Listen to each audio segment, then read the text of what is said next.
that we have a good navigation for users, the next thing we'd like to do is show more relevant information to our users. Like so many review sites, there's a lot of information in Yelp to sift through.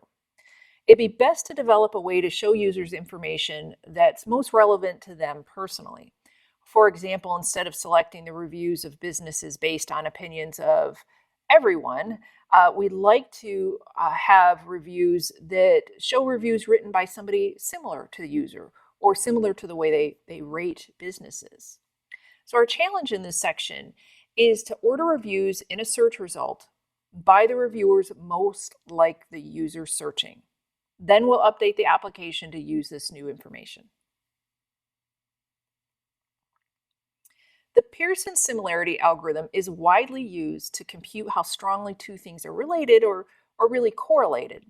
The algorithm computes a similarity coefficient that measures the linear correlation between two variables. In this case, we're looking at X and Y variables. It's particularly good for recommendations based on user ratings because it takes into account the fact that different users will have different mean ratings. And basically what that means is, on average, some users tend to rate things higher or lower than others. For example, we all know somebody who would never give a maximum rating to anything. So for them, a 4-star rating is roughly equivalent to other people's 5-star ratings. Since Pearson correlation considers these differences, it accounts for any discrepancy in how people rate businesses. Now, taking a look at the Pearson's formula is interesting. And here we're comparing A and, let's say it's A user that rates things and B user that rates things. The A sub I and B sub I are just what we're looking at in this particular instance. These are our raw observations. What did they rate a particular business or a particular type of business? And then what we do is try to center that information a bit by first subtracting the mean. How do they rate these types of businesses in general? And then what we do is we try to scale that by dividing by the standard deviation. And this helps us balance out things that may be skewed because one person rates things differently than the other. And what's interesting here, and a very useful part of Pearson, is by taking this covariance at the top and dividing it by that standard mean at the bottom, we're going to always end up with a number that is between +1 and -1. And this is useful because it gives us one number that gives us both magnitude, how much are they correlated, and the direction, are they positive or negatively correlated.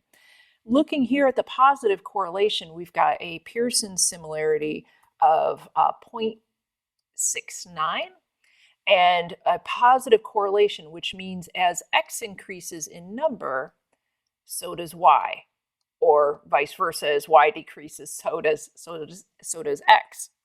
So giving us both a direction and a magnitude of correlation. And the more closely an item is to the number 1, the more in step and the two variables are. Now, on the other side of that is a negative correlation. And in this case, we have a negative 0.58.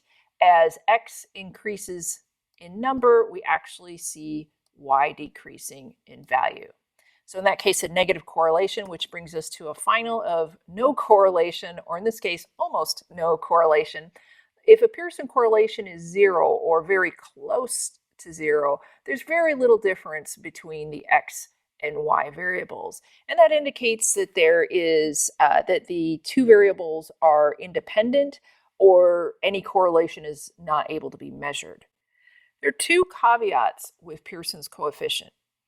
The first one is outliers. So since we're using the mean, you can imagine how outlier data points might pull us away from what might be a higher correlation. In this case, if we remove the outlier, we go from a 0.4 correlation to a 0.7 correlation. So if you do notice unexpected results, looking at outliers that may pull the mean in one direction or another is something to check. The other caveat that's worth noting is that there's no implied causal direction in Pearson's correlation. While it's really not unique with any correlation information, it's a good idea that if you are presenting your data, just make a note that, that the correlation does not equal causation. By the end of this section, we'll have updated our app so the user search results are ordered so that the reviews of more similar reviewers are shown at the top for our user. You should be familiar and be able to explain what the Pearson similarity algorithm is used for and what direction and magnitude of the correlation coefficient represents. You should also be familiar with how to set basic parameters such as a cutoff value.